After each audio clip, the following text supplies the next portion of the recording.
আসসালামু আলাইকুম গাইস, আমি Adnan Nabi Riyaz from Adnan free YouTube channel আপনারা দেখছেন। আর আবারও চলে আসলাম নতুন আরেকটি ব্লগ নিয়ে। আর আমার সাথে আজকে আসি হচ্ছে আমার ছোট ভাই আশিক, আর এই পাশে আছে হচ্ছে তুহিন। সো আমরা আজকে যাব গঙ্গাসাগর দিঘি, এবং সেখানে একটি কাছারি ঘর আছে। এটার একটা ঐতিহাসিক কাহিনী আছে এবং ওই জায়গাটা অনেক সুন্দর। সো এক্সপ্লোর করতে যাব আমরা তিনজন। তো আমাদের সাথেই থাকবেন আর যেতে যেতে রাস্তার ভিউগুলো দেখতে থাকুন।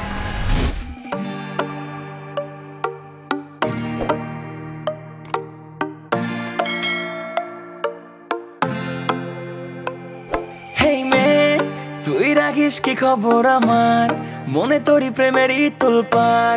দূরে রাখিস না আমাকে আর, তোরই প্রেমে পড়ে যাব আবার। মেয়ে রাখিস কি খবর আমার মনে, তোরই প্রেমেরই তোলপার।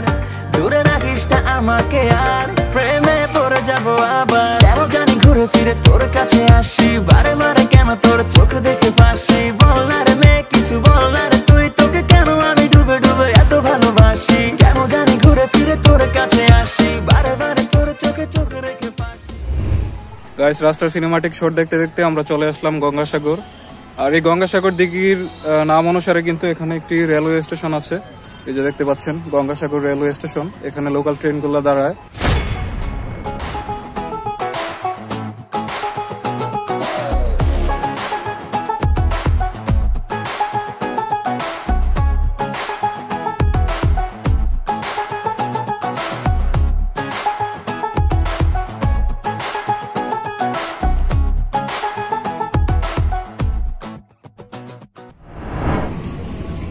গাইস, আমরা গঙ্গাসাগর স্টেশন ঘুরতেছিলাম, হঠাৎ করে দেখলাম মারিয়া ননি। মানে মারিয়া ননি সবাই চিনেন আপনারা। সো চলেন তার সাথে আমরা একটু মিট করে আসি। মারিয়া ননি, হ্যাঁ অবশ্যই। এই যে দেখছেন, সে হচ্ছে মারিয়া ননি। নাম কি তোমার, বলো? মারিয়া। মারিয়া। তো তোমাদের এলাকা তো অনেক সুন্দর, তুমি সবাইরে বলো যে এখানে আসবা, সবাইরে ঘুরতে আসতে বলো। বলো যে আপনারা আমাদের এলাকায় সবাই আসবেন, আমাদের এলাকায় সবাই আসবেন, এসে ঘুরে যাবেন। এসে ঘুরে যাবেন। আর গাইস, আপনারা যদি আসেন গঙ্গাসাগর তাহলে মারিয়া ননির দেখা পাবেন। সো তার সাথে আপনারা মিট করতে পারেন। সময় স্টেশনের পাশেই থাকে, আশেপাশে থাকে। আপনারা যখন আসবেন তখনই ওকে পাবেন, মারিয়া ননিকে। তো মারিয়া ননি, ধন্যবাদ তোমাকে। গঙ্গাসাগর দিঘিটি ব্রাহ্মণবাড়িয়া জেলার আখাউড়া উপজেলার মুগরা গ্রামে অবস্থিত। তো এই দিঘিটা নিয়ে আদিম যুগ থেকে নানা মানুষের মুখে অনেক ঘটনা এবং কথা প্রচলিত আছে। প্রায় 1500 বছর আগে ভারতের ত্রিপুরা রাজ্যের রাজা বীর বিক্রম ঈশ্বরচন্দ্র মাণিক্য বাহাদুর এখানে আসতেন কর আদায় করতে। রাজা যখন এই এলাকাতেই কর আদায় করতে আসতেন, তখন তিনি একটা জিনিস দেখে অনেক চিন্তিত হন। কারণ হচ্ছে এই এলাকায় তখন খুব শুষ্ক ছিল এবং কোনো দিঘি বা পানির সুব্যবস্থা ছিল না। তখন রাজা ভাবেন যে এলাকায় তিনি একটি দিঘি খনন করবেন, এবং যেই ভাবনা সেই কাজ। তিনি তার ভাবনার সাথে মিলিয়ে এই সুবিশাল দিঘিটি খনন করে দিয়েছিলেন তৎকালীন সেই সময় 1500 বছর আগে। গঙ্গা দেবীর নাম অনুসারে তখন রাজা এই দিঘিটির নাম দিয়েছিলেন গঙ্গা, এবং তার সাথে মিলিয়ে সাগর। সো এই দিঘিটির নাম হয়ে গেল তখন থেকে গঙ্গাসাগর। শুধু গঙ্গাসাগর দিঘি নয়, দিঘির উত্তর পারে রাজা একটি সুবিশাল ঘাট তৈরি করে দিয়েছিলেন, এবং সেখানে রাজার একটি কাচারি ঘরও রয়েছে। লোকমুখে জানা যায় যে সেই কাচারি ঘরটিতে রাজা তখন থাকতেন এবং কর আদায় করতেন এখানে বসে। সো আমরা এখন গঙ্গাসাগর দিঘির কিছু সিনেমাটিক শট দেখবো। তো চলুন কিছু সিনেমাটিক ফুটেজ দেখে আসি।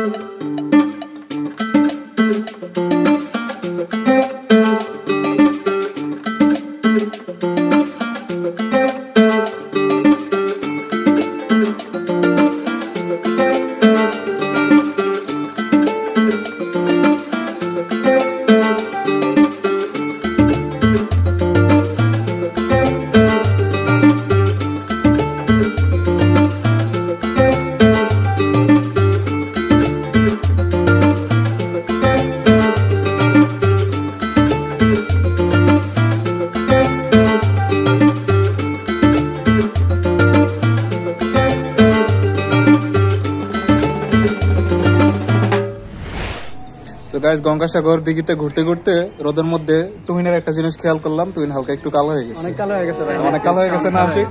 এখন তুহিন কি করা দরকার? তুহিন বলো। এখন আপনি এখন নামায় কাদার মধ্যে যে বলেন ওনার প্রচেষ্টা একটু পরিষ্কার করুন। তুহিন তাহলে এটা তোমার ডেট এটা পালন করতে হবে। আরে ভাই না এটা তোমার পালন করা লাগবে। তো গাইস এখন তুহিন এই গঙ্গাসাগর দিঘিতে এখানে একটা ঘাট আছে ছোট, দেখাই, এই যে একটা ঘাট আছে ছোট, এটাতে তুহিন এখন নামবে আর সে কাদা দিয়ে তার ফেসিয়াল করবে এবং তার অরিজিনাল ফেসটা আপনাদেরকে দেখাবে। তো তুহিন তুমি কি রেডি ডেয়ারের জন্য? হ্যাঁ ব্রো কই তুমি কি রেডি? তাহলে নামো।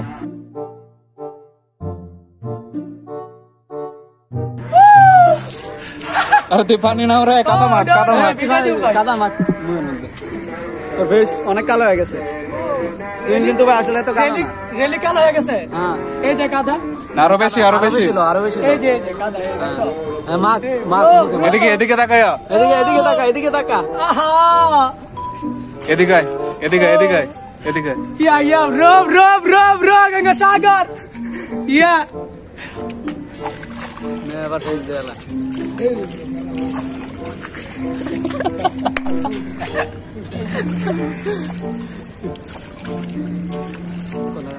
ভাই মুচ্ছা দো আয়া তুই ভালো করে মুখটা হইয়া। তুই দেখি এদিকে তাকাও তো একটু দাঁড়ায়া। এই যে চেহারাটা এখন একটা গ্লেজ মারতেছে। হ্যাঁ অনেক কষ্ট হয়েছে ভাই। আরো দিব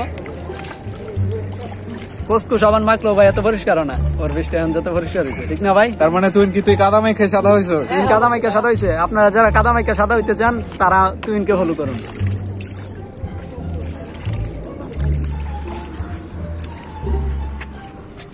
আসো উপরে আসো। ও তুই তার এইমাত্র ডেয়ার কমপ্লিট করে আসলো। সো এখন দেখুন হ্যাঁ ভাইয়া, তার চেহারাটা কি গ্লেজ মারতেছে। এই তো ভাইয়া, এই তো আপনার ভাইয়া ডিআর তো ভাইয়া কমপ্লিট করলাম, ঠিক আছে ভাইয়া। তো আশিক যে বলছে কি প্রাইস দিব আমারে, তুই ডেয়ার কমপ্লিট করাতে তুই কান 5 টাকা রাখতে। 5 টাকা দেখাও। ও মা কি বলে 5 টাকা? তুমি কি খুশি? এই তো ভাই, হ্যাঁ তুমি অবশ্যই খুশি? খুশি, 5 টাকা দিয়ে কি অবশ্যই, করবা অবশ্যই। তুমি কি মারিয়ানোনির চকলেট কিনে দিবা 5 হ্যাঁ টাকা অবশ্যই, দিয়ে? আমি মারিয়ানোনির চকলেট কিনে দিব। তো মারিয়ানোনি বলছিল, ঠিক আছে, ও বলে চকলেট লাইক করে অনেক, তাই মারিয়ানোনির আমি চকলেট কিনে দেব। A few moments later. Guys এখানে দেখেন তুহিন ডেয়ার কমপ্লিট করে 5 টাকা কামাই করছিল আশিকের কাছে। এখন আশিক আবার বিহাইন্ড দ্য ক্যামেরাতে শুটিং শেষ হওয়ার পরে সে আবার টাকা চাইতেছে। ঠিক আছে না? চলেন দেখি। তুমি তো আমার প্রাইস দিব বলছো। ওই আশিক, কি হইতেছে এখানে? ভাইয়া শুনেন বলো। আমি ডিয়ার কমপ্লিট করছি, ও বলছে আমার প্রাইস দিব, ঠিক আছে? প্রাইস দিছি, তো আমার 5 টাকা দিছে, ঠিক আছে? তো ভাই আশিক আরে ভাই বুঝলাম না, তুমি ডিয়ার কমপ্লিট করাইয়া তুহিন রে দিয়া 5 টাকা দিলা, এখন আবার নিয়ে যাইতেছো। ভাই আমার বড় ভাই 1 টাকাও নাই ভাই। টাকা ভাই দিব না? না ভাই অবশ্যই টাকা দিব না। তুই তো ভাই দিতেই হবে। আচ্ছা যাও, তো টাকা কি দিতেই হবে? না তোমার 5 টাকা নাও তোর আমি। আচ্ছা ঠিক আছে তুহিন, পরবর্তী ব্লগে যাও তুমি। আশিক রে আবার ডেয়ার দেয়া হইব। হ্যাঁ অবশ্যই। ঠিক আছে আশিক, তুমি রেডি? ব্লগে আছে। এখন যাবো তফসিল কাছারি ঘরে এবং সেখানকার কিছু শট আপনাদেরকে দেখাবো। আশা করি এনজয় করবেন।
সো গাইস, আমরা গঙ্গাসাগর আজকে সারাদিন ঘুরলাম। সো আমাদের কাছে অনেক ভালো লাগছে, পার্সোনালি আমার কাছে। তো আমি আশিক এবং তুহিনকে জিজ্ঞেস করতেছি তাদের কেমন লাগলো আজকে। প্রথমে আশিক, বলো তোমার কাছে কেমন লাগলো? জি ভাই, জায়গাটা অনেক সুন্দর, পরিবেশটা অনেক সুন্দর। আপনারা যারা যারা এখন পর্যন্ত এখানে আসেন নাই, সবাই আশা ঘুরে যেতে পারেন, জায়গাটা অনেক সুন্দর। তুহিন, তোমার? হ্যাঁ ভাই, অবশ্যই ভাইয়া, জায়গাটা অবশ্যই না বললেই নাই। আসলে এই জায়গাটা ভাই অনেক সুন্দর, ঠিক আছে ভাইয়া। এত নিরিবিলি ভাইয়া কোনো জায়গায় নাই, ঠিক আছে। তো এখানে আইসা ভাইয়া মনটা অনেক ফ্রেশ হয়ে গেছে। অবশ্যই অবশ্যই অবশ্যই সবাই এখানে আসতে পারেন, আসতে পারেন, অবশ্যই নিরিবিলি, অনেক ঠান্ডা একটা জায়গা। আপনাদের অনেক পার্কের মতন অনেকগুলো জায়গা আছে, ঘোরার অনেক সুন্দর সুন্দর জায়গা আছে, পর্যটন একটা এরিয়ার মতন। হ্যাঁ অবশ্যই। অনেক ঐতিহাসিক ঘটনা সাক্ষী হয়ে দাঁড়িয়ে আছে এই গঙ্গাসাগর। গঙ্গাসাগর দিঘির পশ্চিম পারে রয়েছে 1971 সালের পাক হানাদার বাহিনীর হাতে শহীদ 33 জন শহীদের গণকবর, এবং আরো ঐতিহাসিক অনেক নানান ইতিহাসের সাক্ষী হয়ে আছে এই গঙ্গাসাগর দিঘিটি। তো গাইস, আজকে সারাদিন ঘুরলাম আমরা গঙ্গাসাগর দিঘিতে। আশা করি আপনাদের অনেক ভালো লাগছে। আর যদি ভালো লেগে থাকে তাহলে আমাদের ভিডিওতে like, share, comments and subscribe করবেন। আর এখানে আপনারাও এসে ঘুরে যাবেন।